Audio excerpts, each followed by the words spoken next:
大家好，我是彩虹。红薯别再蒸着吃了，学会这样做，软糯拉丝，保证你吃一次就会爱上。关键做法还特别简单。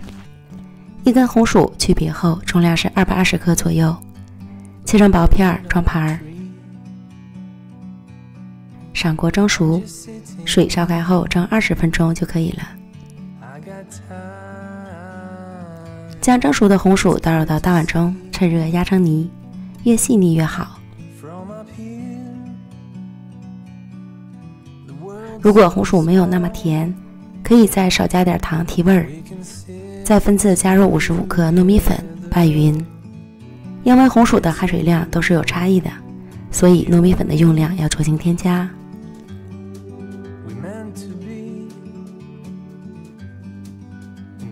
翻拌至无干面粉的面团，基本不沾碗和刮刀，这样的状态就可以了。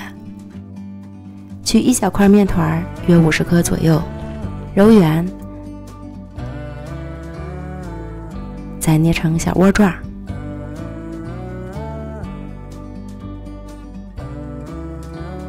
放入10克的芝士碎，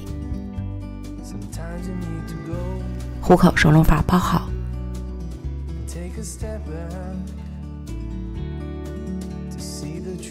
再揉光滑，给小饼稍微塑个形，弄成规整一点的小方形。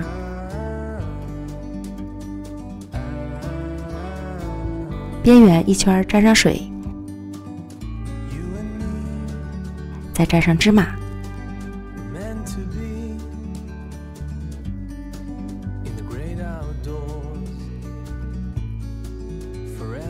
最后再整理一下，这样一个生坯就完成了。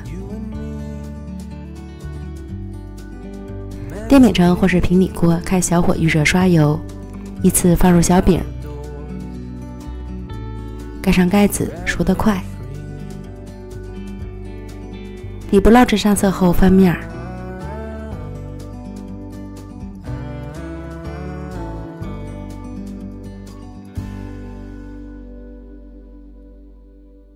另一面烙至上色，再翻烙一次。